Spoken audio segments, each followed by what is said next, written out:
দিনাজপুর সদর উপজেলার শিবপুর গ্রামে প্রায় ৫৬টি কর্মকার পরিবার বাস করে।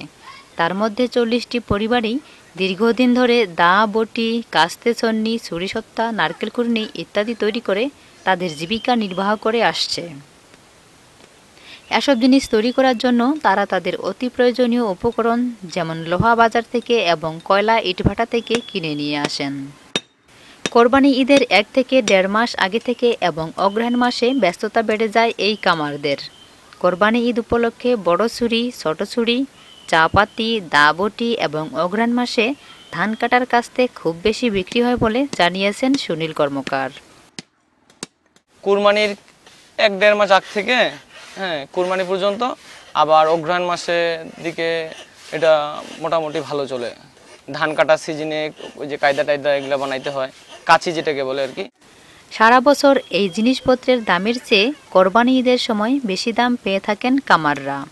একটি বড় ছুরি ২০০ টাকা থেকে ৩০০ টাকা এবং একটি চাপাতি ৫০০ টাকা পর্যন্ত বিক্রি করে থাকেন তারা। তাদের এই তৈরিকৃত জিনিসপত্র কেনার জন্য কোনো ক্রেতা বা পাইকার আসে না বাইরে থেকে।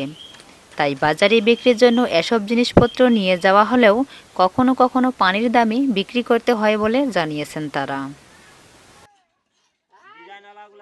আমাদের এই গ্রামে দূর থেকে পাইকার টাইকার আসে না, এই জন্য আমাদের এগুলা কম চলে।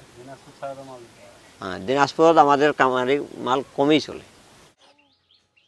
এইসব জিনিসপত্র তৈরি করার জন্য তাদেরকে যে কঠোর পরিশ্রম করতে হয় সেই অনুযায়ী তারা তাদের তৈরিকৃত জিনিসের ন্যায্য মূল্য পান না।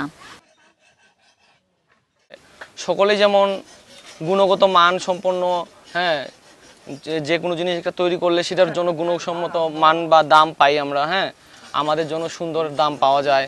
যে একটা জিনিস বানাইলাম যেটাতে আমাদের শ্রম হয়ে গেল, শ্রম দিয়ে জিনিসটা লোহা টোহা সব কিছু মিলে খরচ পড়লো ধরেন যে ১৫০ টাকা বা ২০০ টাকা, সেখানে যদি আমরা ১০, ২০, ৩০ টাকার অধিক একটু লাভ পাই, এটাতে যদি একটা ভালো প্রফিট দেয়, যে সে যদি স্বাবলম্বী হইতে পারে, তাহলে অবশ্যই আমরা এই কাজটার প্রতি জোর দিতে পারি, এই আমাদের জাতি ব্যবসাটাকে টিকায় রাখতে পারি। কামাররা এক নাগাড়ে দীর্ঘদিন এই কাজটি করতে পারে না। আগুনের উত্তাপ ও কয়লার কালো ধোঁয়ার কারণে শ্বাসকষ্ট ও হাঁপানি ছাড়াও বিভিন্ন রোগে আক্রান্ত হয়ে পড়েন বলে জানিয়েছেন কামাররা।